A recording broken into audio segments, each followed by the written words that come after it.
Employee placing army fatigue fabric on table.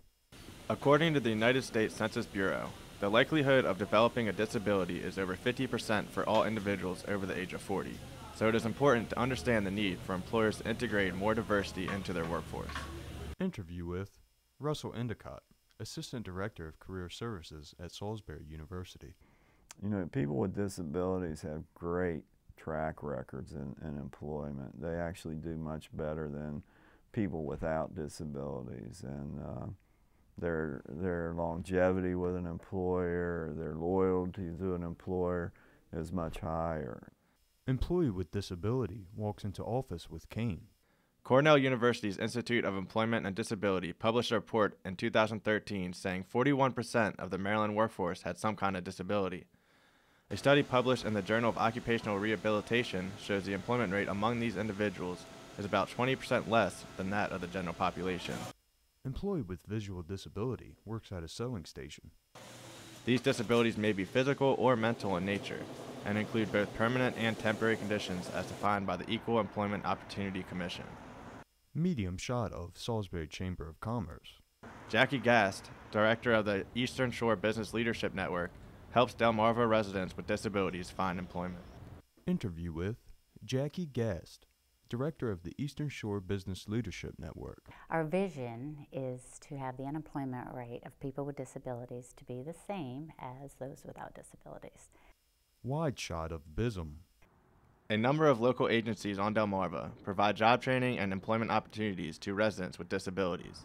There are also local organizations like Blind Industries and Services of Maryland that teach independent living skills to individuals with more specialized needs. Pan of workers inside of BISM. According to their 2013 annual report, the Blind Industries and Services of Maryland employs about 500 workers with disabilities in 13 locations. A woman sewing a jacket. The Salisbury branch has about 90 employees. Roy Sonny has worked for Blind Industries and Services of Maryland for 5 years. Sequence of employee threading jacket. Though legally blind, Sonny has nearly doubled his expected productivity without ever requesting an accommodation. Interview with Roy Sonny, Fabric Assembly at Blind Industries and Services of Maryland. Well, I put the draw cord in the bottom of the jackets. They want me to strive for like 160 a day, but on average I do anywhere from 240 to 270 a day. BISM also promotes independent living, teaching skills like Braille comprehension, cooking, and mobility training for people with visual impairments. Russell Endicott, Associate Director of Career Services at Salisbury University, knows firsthand the challenges of managing a career with a disability. Employee with disability walks out of office with cane. There were a lot of different issues that I had to overcome because when I was injured, Interview with Russell Endicott. I was injured down at Ocean City and I had a spinal cord injury and I broke my neck and I was paralyzed from my neck down. That was for 2 months. I had no feeling whatsoever and the doctors thought I was never going to regain that. So you're talking a very almost unworkable injury where accommodations would be almost impossible. Things started to come back. I started feeling better. The university, I was off work for over a year. The university kept my job for that period of time. Very fortunate to have that benefit, and they worked with me the entire time. According to the Americans with Disabilities Act, employers must provide reasonable accommodations to workers with disabilities. There is a person that works in Salisbury who has a mobility disability. Blind employees walk back to workstations. This company is a manufacturing company. They do fire drills. Interview with Jackie Gast. Which every company should do, occasionally, and practice those fire drills. Well, they found that this individual was unable to get out of the facility, had a wheelchair, which they had anyway. Blind employee assembling mop. He worked in a team, and so they just had, well, actually one of his team members volunteered to be the person that would get the wheelchair, bring it over to him, and then wheel him out. Employees assembling jackets. According to the Job Accommodation Network, half of all workplace accommodations cost less than $50, with about 30% of accommodations costing the employer nothing. Accommodations may include updating existing facilities Close-up of sewing machine. to provide wheelchair accessibility, special tools like magnifying glasses or telecommunication devices, or equipment modifications, such as altering the height of a desk or chair. Sign of Salisbury University's Career Services.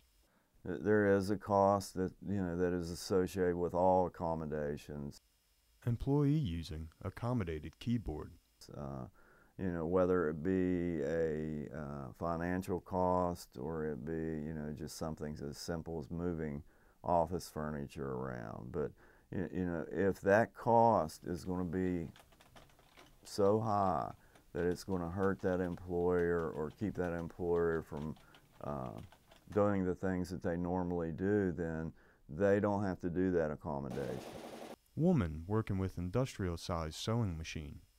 The ADA protects the privacy of a job candidate when applying for a job.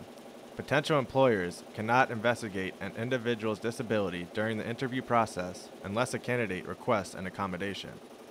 If this occurs, the potential employer has the right to ask for information concerning the nature of the disability insofar as it affects the worker's ability to perform essential job functions. Employee using accommodated magnified computer monitor. We advise them how to approach like the job search or the internship search, how to disclose, if you do have a disability or not to disclose, what are employers going to look for, is your disability going to hurt you, in your job search, because you don't want to reveal your disability if it's not going to be a problem with the job. Employers have no right to ask about a disability unless the person can't perform the duties of that particular job.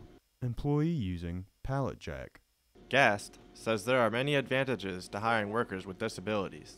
You find that retention is greater when you make that good match. Productivity is the same or better. Safety records are the same or better. A lot of times you're going to get good problem solvers because they may have to get to the same place but a little bit differently, a little bit more creatively, and because they've had to deal with it for a while. So there's a lot of advantages to employing someone with a disability. Screenshot of EEOC website. The Equal Employment Opportunity Commission handles formal complaints against an employer who fails to comply with ADA standards. The complaint must be filed within 180 days of the incident. After a complaint is filed, EEOC employees decide whether an investigation is warranted. During this process, it is automatically assumed that all requested accommodations are reasonable, unless the business owner can demonstrate that it would produce an undue hardship. If you take into account a lost year and a half of work, and you take into account what they bought here, you're looking at probably close to $100,000 in accommodation. And the majority of that being, the time off. The physical accommodations, the computers, you're talking $600-700 for a couple computer. A chair, $1,000. Another chair, $1,000. The keyboards and all those kind of things. So, the biggest issue was they had to replace me with another person for over a year. Man packaging Army gear.